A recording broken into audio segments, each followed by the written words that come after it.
और उस 1 करोड़ रुपए के बजट से भाजपा के जो कार्यकर्ता पहले मोटरसाइकिल में चलते थे वो आज 30-30 लाख की गाड़ियों में चल रहे हैं और जनता जमीन पे खड़ी है। विष्णु जी की तो चलती नहीं,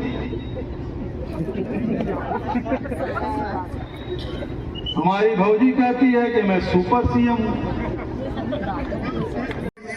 मेरे नेता इस राज्य के यशस्वी पूर्व मुख्यमंत्री विकास पुरुष श्री भूपेश बघेल जी का कुनकुरी की धरती पे हाथ जोड़कर स्वागत करता हूं। मंच पर उपस्थित जिलाध्यक्ष मनोज सागर यादव जी, पूर्व विधायक यूडीमिन जी, पूर्व विधायक विनय भगत जी, हृदय राम राठिया जी, ब्लॉक कांग्रेस एवं जिला कांग्रेस के सभी लोगों को मेरा नमस्कार प्रणाम। कुनकुरी की जनता को उनके बेटे का जोहार। मेरे पिताजी स्वर्गीय विष्णु प्रसाद गुप्ता जी कहा करते थे कि बेटा जननी जन्मभूमि से स्वर्गादपि गरियसी, जो अपनी जन्मभूमि होती है वो स्वर्ग से भी बढ़कर होती है। और मेरे नेता इस राज्य के पूर्व मुख्यमंत्री भूपेश बघेल जी ने मुझे उस धरती की सेवा करने का मौका दिया, इसके लिए मैं उनको हाथ जोड़ करके धन्यवाद ज्ञापित करता हूं। और मैं आप सबको धन्यवाद ज्ञापित करता हूं कि आपने अपने बेटे को इतना प्यार, इतना साथ और इतनी ताकत दी कि आज इस नगर पंचायत चुनाव को लड़ाने के लिए विपक्ष से इस राज्य के मुख्यमंत्री को, उनकी पत्नी को, जिलाध्यक्ष को और पूरे भारतीय जनता पार्टी को कुनकुरी में घर बनाना पड़ा है। साथियों, मेरे पास जो पूंजी है वो आपके प्यार और ताकत की पूंजी है। जब मैं कुनकुरी में चुनाव लड़ने के लिए लोगों से मिल रहा था और लोगों के पास जा रहा था तो उन्होंने मुझसे एक ही बात कही कि विनय भैया, कुनकुरी में विधानसभा में पंचायत में 2-4 ठेकेदार हैं, अब आजकल वो कुनकुरी चलाते हैं, कुनकुरी की 11,000 जनता को वहां कहीं जगह नहीं मिलती है। मुझे पीड़ा हुई और मैंने तय किया कि मेरे नेता ने मुझे जो जिम्मेदारी यहाँ दे करके भेजी है, मैं अगर कुनकुरी नगर पंचायत में आप लोगों का आशीर्वाद पाऊंगा तो मैं कुनकुरी नगर पंचायत को 11,000 जनता के हिसाब से चलाऊंगा। साथियों, आज जो लोग बड़ी बड़ी बातें कर रहे हैं, मैं अपने नेता पूर्व मुख्यमंत्री भूपेश बघेल जी के सामने बताना चाहता हूं कि कुनकुरी विधानसभा में पिछले 4 महीने से लोगों को चना नहीं मिल रहा है। कुनकुरी विधानसभा में पिछले 4 महीने से सफाई कर्मियों को उनकी तनख्वाह, उनका वेतन नहीं मिल रहा है। और कुनकुरी में जितना काम निकलता है, जितनी ठेकेदारी निकलती है, विकास का जितना काम होना होता है, वो 4-5 लोग चौकी में बैठ करके तय कर देते हैं और उससे कुनकुरी चलाया जा रहा है। मैं अपने नेता से ये आशीर्वाद चाहता हूं कि वो मुझे आशीर्वाद दे कि मैं कुनकुरी को कुनकुरी की जनता की इच्छा के अनुसार चलाने के लायक बन सकूं। साथियों, कुनकुरी का जो प्रत्याशी इस समय भारतीय जनता पार्टी से लड़ रहा है, वो एक बार और इस गांव का अध्यक्ष रह चुका है और तब रमन सिंह की सरकार थी और उस समय अध्यक्ष रहते हुए उसने कोई काम नहीं किया। कल मैं डुगडुगिया गया था और डुगडुगिया के लोगों ने मुझसे कहा कि अरे जो व्यक्ति यहाँ से पहले अध्यक्ष रह चुका है, उसके डुगडुगिया में आज तक सड़क, नाली और पानी की व्यवस्था 10 साल बाद तक नहीं हो पाई। साथियों, तो भारतीय जनता पार्टी के पास सरकार होने के बावजूद, इस जगह से मुख्यमंत्री होने के बावजूद, उनके प्रत्याशी के पास अपने विकास का, अपने काम का कुछ भी बताने के लिए आपके पास नहीं है। साथियों, तो मैं जब आपके बीच आया तो मैंने ये तय किया कि इस कुनकुरी में जितनी जगह पे भ्रष्टाचार, कमीशन खोरी और जो एक गुटबाजी चल रही है, उससे इस कुनकुरी को मुक्त करा के आप लोगों के लिए साफ पानी, जो पीने की व्यवस्था है, आप लोगों के लिए मुख्यमंत्री जी, पूर्व मुख्यमंत्री जी यदि आशीर्वाद देंगे, विधायक जी आशीर्वाद देंगे तो जमीन का पट्टा और आप लोगों के लिए 24 घंटे बिजली की जो व्यवस्था की जो संकल्पना पूर्व मुख्यमंत्री भूपेश बघेल जी ने कांग्रेस की सरकार में शुरू की थी, उसको अपनी इच्छा शक्ति और आप लोगों के साथ से कुनकुरी में भी लागू करूंगा। साथियों, सारे लोग जो यहाँ कुनकुरी के खड़े हैं उनको पता है कि क्या हो रहा है। मैं आपको 1-2 उदाहरण इस मंच से आज बता देता हूं कि चौरसिया गली में वार्ड नंबर 5 में एक नाली बनी, महीना नहीं बीता नाली टूट गई। यहाँ कई वार्डों में पुरानी नालियों को साफ करके उसके ऊपर ढक्कन लगा दिया जा रहा है। और सबसे महत्वपूर्ण बात बताता हूँ ताकि मेरे मुखिया, मेरे नेता को ये बात पता चले कि कुनकुरी में चल क्या रहा है। सर, यहाँ जो डैम है, उस डैम से खरपतवार निकालने के लिए 1 करोड़ रुपए का बजट निकाला गया, जो काम 10 लाख रुपए का भी नहीं था। और उस 1 करोड़ रुपए के बजट से भाजपा के जो कार्यकर्ता पहले मोटरसाइकिल में चलते थे, वो आज 30-30 लाख की गाड़ियों में चल रहे हैं और जनता जमीन पे खड़ी है और उनके लिए बोलने वाला कोई नहीं है। तो मैं कुनकुरी की जनता से यह आशीर्वाद चाहता हूं कि जो कुनकुरी में भय, भ्रष्टाचार और कमीशन खोरी का एक पूरा तंत्र चल रहा है, यदि आप सब आशीर्वाद देंगे तो आपका ये बेटा कुनकुरी को ईमानदारी से आपके सपनों को साकार करने के लिए काम करेगा। मैं इस बात के लिए पूर्व मुख्यमंत्री भूपेश बघेल जी, यूडी मीन जी, विनय भगत जी, हृदय राम राठिया जी, सबका धन्यवाद करता हूं कि वो नगर पंचायत के इस चुनाव में अपने बेटे को आशीर्वाद देने पहुंचे, उन्होंने मेरा साथ दिया। बस आप लोग और मेरा साथ दे दीजिए, हम पूरे छत्तीसगढ़ को ये बता देंगे कि ये वक्त है बदलाव का। भूपेश है तो काका अभी बहुत बहुत धन्यवाद। अच्छा, विनय की माता जी भी आई हैं भाई, जानते हैं ना?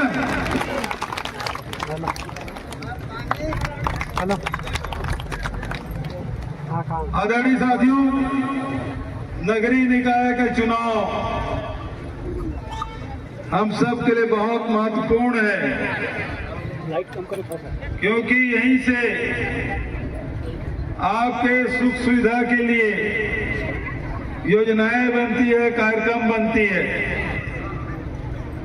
और वो जो पार्षद हैं, नगर पंचायत के अध्यक्ष हैं, आपकी सेवा में दिन रात लगे रहते हैं।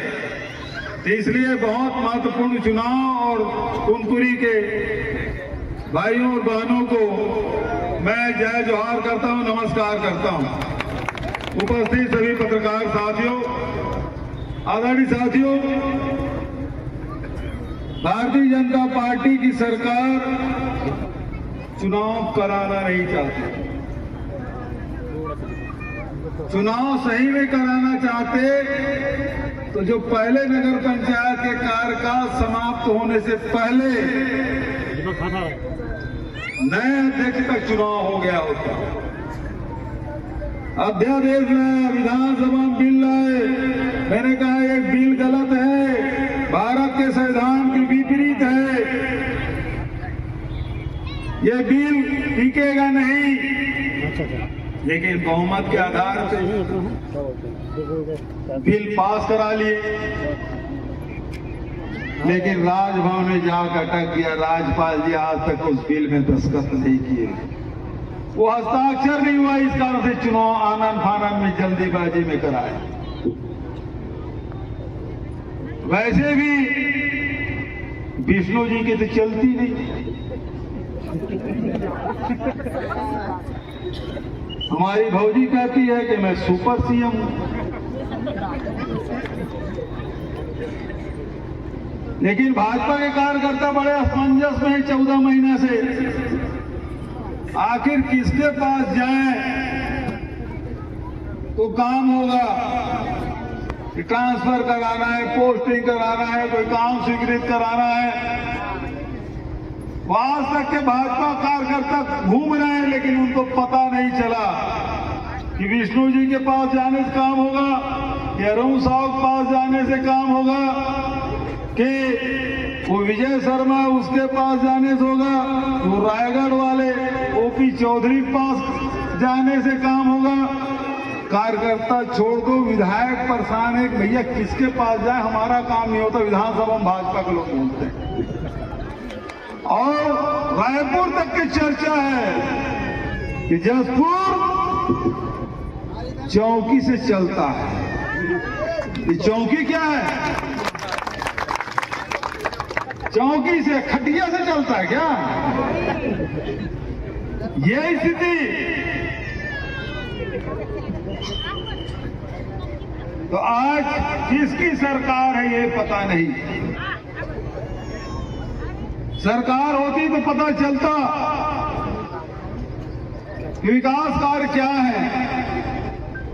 सरकार होता तो पता चलता कि योजनाएं क्या है। इनका तो एक ही काम है, जितने काम हम लोग, जितने भी योजनाएं हम लोग शुरू किए थे उसको केवल बंद करना है। सब बंद करने का काम।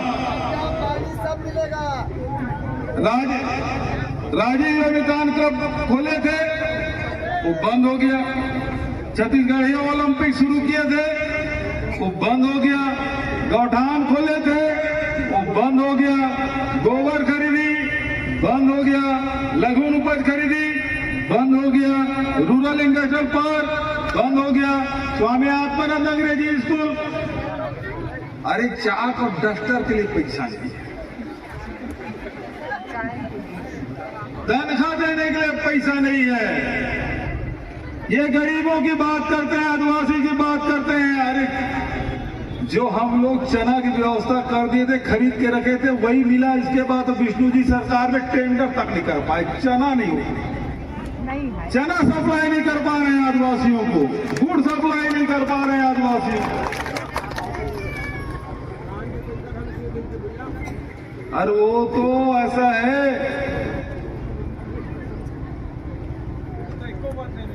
हम लोगों ने राजीव गांधी किसान न्याय योजना शुरू किया था, वो बंद, जिसमें कोदो, कुटकी, रागी, गन्ना, मक्का, बरसात में जो फसल लो सबको 9,000 10,000 रुपये कर देते थे।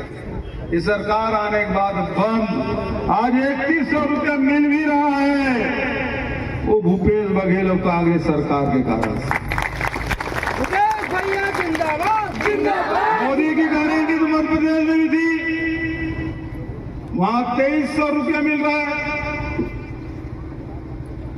यहां भी बोले थे कि हम एक मुश्त देंगे, नकदी देंगे, पंचायत में देंगे। एक भी किसान बता दो किसी को 3100 रुपये मिला हो बताओ। ये तो सरकार ही धान ही नहीं खरीदना चाहती है सरकार। पहले अनावारी चक्कर, फिर टोकन का चक्कर, फिर बारदाना आधा किसान दे। कोरोना के समय मैंने किसानों से कहा फैक्ट्री बंद है बंगाल में, जूट फैक्ट्री, कुछ भारत सरकार दे रही है, जूट कमिश्नर, हम लोग पैसा जमा कर दिए हैं, दे नहीं रही है। किसान अपने पास से बारदाना ले आए, जो पीडीएस साफ में वो बारदाना ले आए, जो राइस मिल में बारदाना है वो ले आए। उस समय तो मजबूरी थी, कोरोना थी। लेकिन अब तो डबल इंजन की सरकार, दिल्ली में भी सरकार, रायपुर में भी सरकार, किसानों को बारदाना क्यों उपलब्ध नहीं करा पाया। अब ट्रिपल इंजन की बात करते हैं, दूसरा इंजन तो फेल हो गया कि नहीं फेल हो गया है? हो गया ना। अब ट्रिपल इंजन की बात करते हैं, ये इंजन कबाड़ा हो गया है।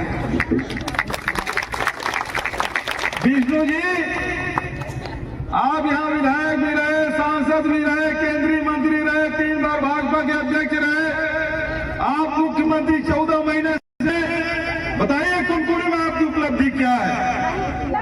नहीं किया है, एक भी उपलब्धि बता दे। और दुख तो इस बात का है कि जो राशि मैंने भेजी थी 100 करोड़ से अधिक की राशि, जो यूडीपी ने भी बताया आपको, उसको भी आपने रोक रखा है। पानी की टंकी बनता, किसानों आम जनता को लाभ होता, यहाँ के बस स्टैंड बनता तो यात्रियों को लाभ होता, यहाँ विकास के काम होते, आपके सुख सुविधाएं मिलती, वो सब काम रोके हैं। पैसा में तो भूपेश बघेल का नया नाम नहीं लिखा है। तो इसीलिए मैं कहता हूं, पैसा चाहे हमने स्वीकृति किया हो, चाहे आप करो, जनता तो छत्तीसगढ़ की है। अरे आपको आप विधायक बनाया, अरे कम से कम जनता से बदला तो मत लो। जनता से बदला ले रहे हैं। एक भी काम इस सरकार ने नहीं किया।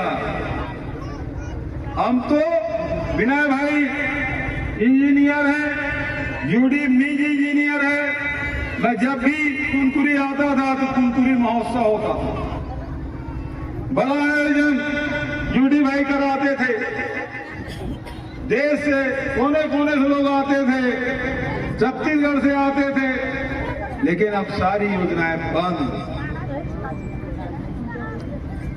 जो पहचान दिलाने के लिए योजनाएं बनाई थी उसको उन्होंने बंद कर दिया।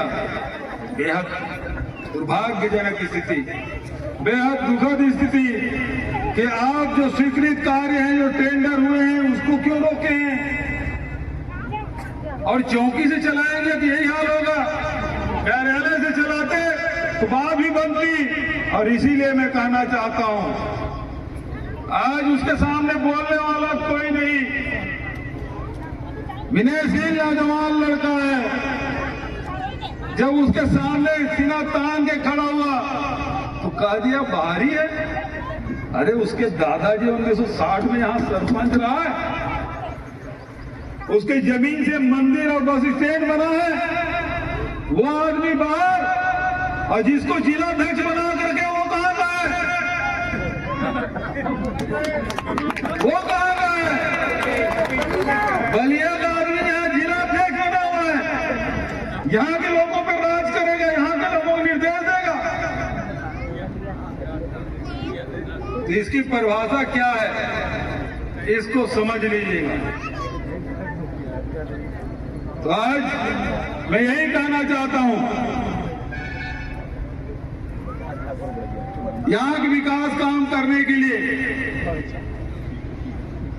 विनय सिंह को आप जिताइए, ताकि आपकी बात, आपकी परेशानी मुझ तक पहुंचती रहे। और विधानसभा हो चाहे बाहर हो, ये विष्णुदेव साय सरकार की नकेल कसने का काम हम लोग करेंगे। क्या आप तैयार हैं? तैयार हो? हाथ उठा बताइए आप सब तैयार हैं। यहीं से संदेश विष्णु जी को मिल गया है कि आने वाले 11 तारीख को जो बटन दबेगा वो पंजा होगा और रिजल्ट निकलेगा तो 15 ये और विनय सिंह 16, ये सारे के सारे नगर पंचायत में बैठेंगे और आपके हितों के फैसला करेंगे। लड़ाई हम लड़ेंगे। आदरणीय साथियों, भाजपा के लोग डराने लगे हैं, मतदाताओं को धमकाने लगे हैं। हमारे भाजपा कैंडिडेट को वोट नहीं दोगे तो महतारी वंदन का पैसा बंद हो जाएगा। अरे ये इसके देवता भी बंद नहीं करते। धान खरीदी बंद कर पाए, ये तो षड्यंत्र कर रहे थे 8 क्विंटल 10 क्विंटल 12 क्विंटल खरीदने के लिए। वो तो हम लोग लड़ाई लड़े, तब जाके किसानों के धान खरीदी हुआ और आज तक एक पेमेंट नहीं हुआ, उसकी भी लड़ाई हम लड़ेंगे। वो 3100 के लिए भी लड़ेंगे और महतारी वंदन के लिए भी लड़ेंगे। उन बहनों के लिए भी जिसका नाम कट गया है, जिसका नाम नहीं जुड़ा है, उन बहनों के लिए, उन बेटियों के लिए जिसकी शादी हुई है अभी नहीं पिछले 1 साल में, उसका नाम नहीं जुड़ा, उसको भी जुड़वाने का काम करेंगे। और ये भी कहना चाहता हूं, पट्टा आपको हम ही दिलाएंगे, दूसरा नहीं दिलाएगा।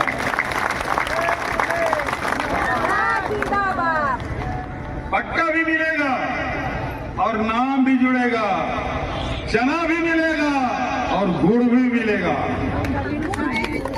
नहीं देते? हाँ, ये भी शुरू करवाएंगे। कैसे नहीं देगा? लड़ेंगे आपके लिए। तो आपसे यही कहना चाहता हूं,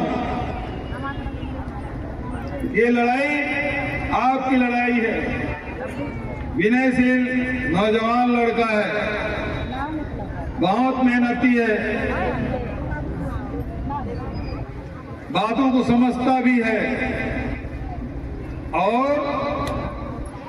ताकत से लड़ता भी है। आपकी बात पर लड़ने के लिए जो विष्णुदेव साय के कारकेड में सबसे आखिरी में बैठेगा वो आपसे उनसे बात कर पाएगा? कर पाएगा? जो रास्ता रोक के सीधा ठोक के जो लड़ाई लड़े वो आपकी लड़ाई लड़ सकता है, वो दूसरा नहीं।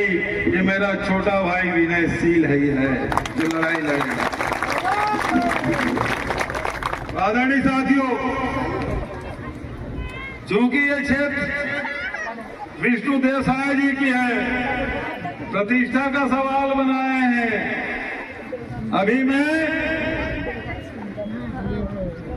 पंडरिया से आ रहा हूं, वहां तहसीलदार कांग्रेस के प्रत्याशियों के घर घर में छापा डाल रहे हैं, कार्यालय में डाल रहे हैं, झंडा जब्त कर रहे हैं, बैनर जब्त कर रहे हैं।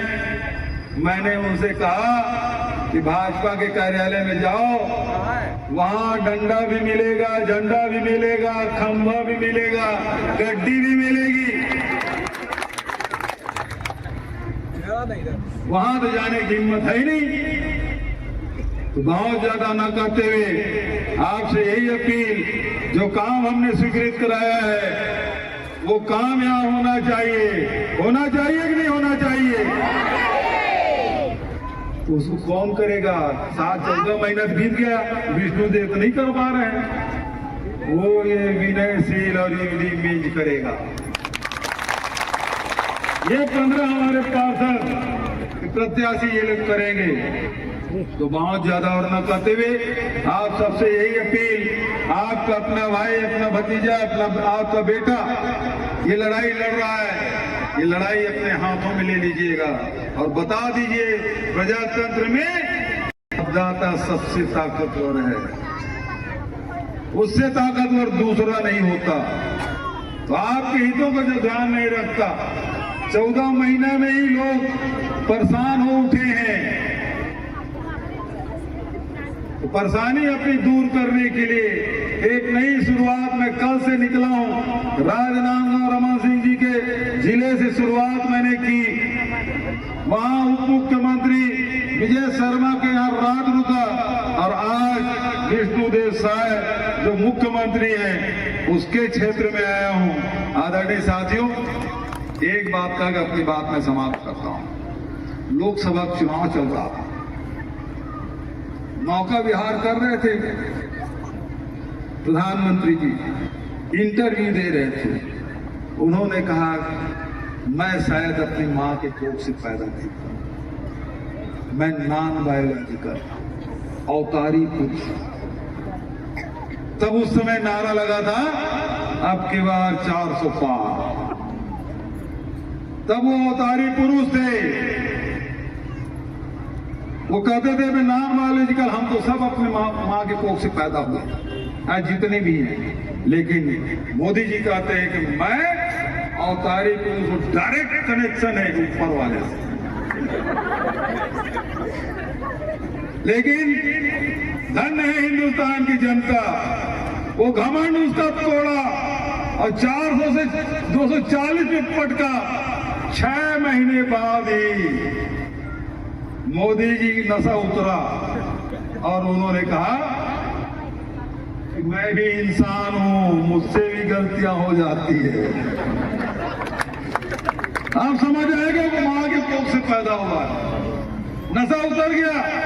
लेकिन वहां वाला ही नशा उतरा, लेकिन यहां वाला नशा चढ़ गया।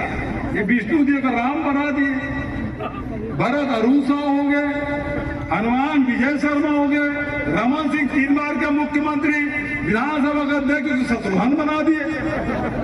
लोग अब ये नॉन बायोलॉजिकल हो गए हैं, ये नॉन बायोलॉजिकल है। अभी नगर निगम के चुनाव में नशा उतार दीजिएगा, इनको समझ आएगा ये भी अपने मां के कोख से पैदा हुआ है। इन्हीं शब्दों के साथ आप सबको प्रणाम करते हुए अपनी वाणी के विराम देता हूं।